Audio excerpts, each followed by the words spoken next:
50 नहीं 100% टैरिफ लगा ले ट्रंप, भारत पर फर्क नहीं पड़ रहा। और ये बात तो मैंने आपको उसी दिन बता दी थी जिस दिन ट्रंप ने शुरुआती 25% के टैरिफ लगाए थे।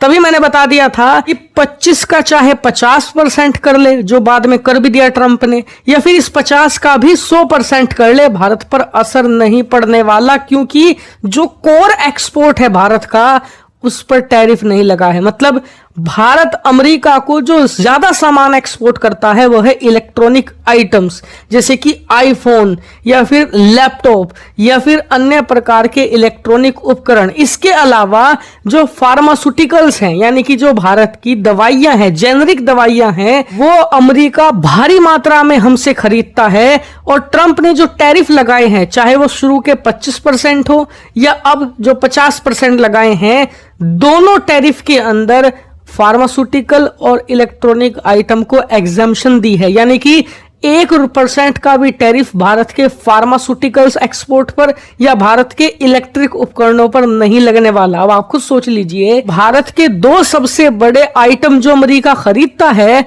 उन पर ही जब टैरिफ नहीं लगा है तो इनका फर्क ही क्या पड़ेगा, कुछ नहीं। और ये चीज अब साबित भी हो चुकी है।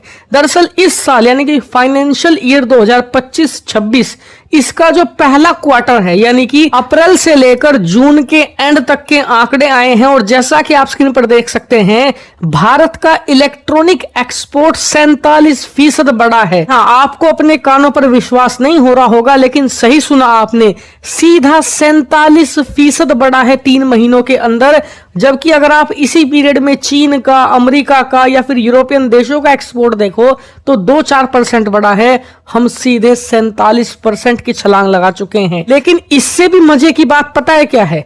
भारत का किन देशों में कितना एक्सपोर्ट बढ़ा है? चीन के अंदर हमारा इलेक्ट्रॉनिक एक्सपोर्ट 4%, यूनाइटेड अरब अमीरात यानी कि जो अरब देश हैं वहां पर 8%। लेकिन सबसे तगड़ी छलांग कहां ये है?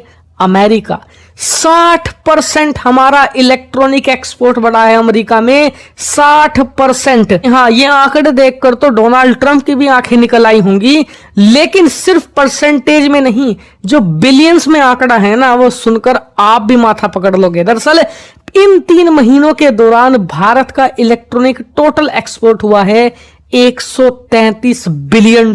जी हाँ, इन 3 महीनों के अंदर हमने $133 बिलियन के इलेक्ट्रॉनिक एक्सपोर्ट किए हैं। और सिर्फ इन 3 महीनों में पिछले साल के मुकाबले करीबन 40 बिलियन की बढ़ोतरी हुई है। पिछले साल हमारे इन्हीं 3 महीनों में इलेक्ट्रॉनिक एक्सपोर्ट 90 से 95 बिलियन के आसपास थे, जो इस साल इन 3 महीनों में लगभग $40 बिलियन बढ़कर $133 बिलियन को पार कर चुके हैं। और जो ग्रोथ है वो इतनी एक्सेप्शनल है, भारत के दुश्मन तो छोड़िए, भारत के जो मित्र मुल्क हैं उनके भी धुएं निकल रहे हैं और हल्की सी जलन की बू आ रही है।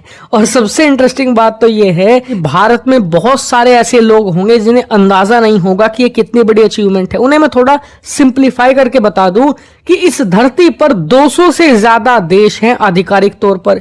यूएन में 193 देश हैं, लेकिन इनमें 100 से भी ज्यादा ऐसे देश हैं जिनकी टोटल जीडीपी, टोटल अर्थव्यवस्था $130 बिलियन नहीं है।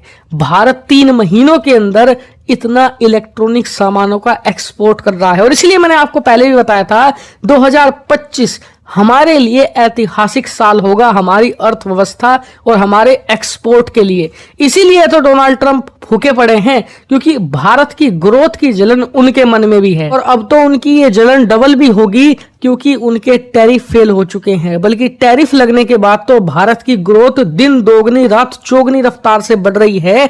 और सबसे खास बात, मैंने आपको एक आंकड़ा बताया था कि हर देश में हमारे इलेक्ट्रॉनिक एक्सपोर्ट बढ़े हैं, चीन को छोड़कर।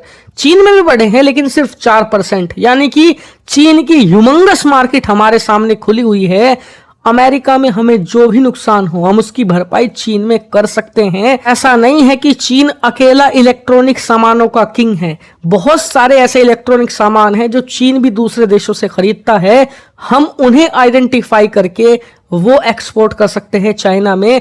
और जो उसकी $19 ट्रिलियन की इकोनॉमी है उसे टैप इन कर सकते हैं। यानी कि कल को ट्रंप अगर जो भी एग्जाम्पशन उन्होंने इलेक्ट्रॉनिक सामानों पर और फार्मास्यूटिकल के सामानों पर लगाई है उसे हटा भी देते हैं तो भी हमारे सामने उसका अल्टरनेटिव है, वो है चीनी मार्केट। हम अमेरिका से हुए नुकसान की भरपाई कर सकते हैं। यानी कि आने वाला समय इंटरेस्टिंग है। देखने वाली बात यह होगी कि भारत इस ग्रोथ को मेंटेन कैसे करता है और अपने हितों की सुरक्षा कैसे करता है।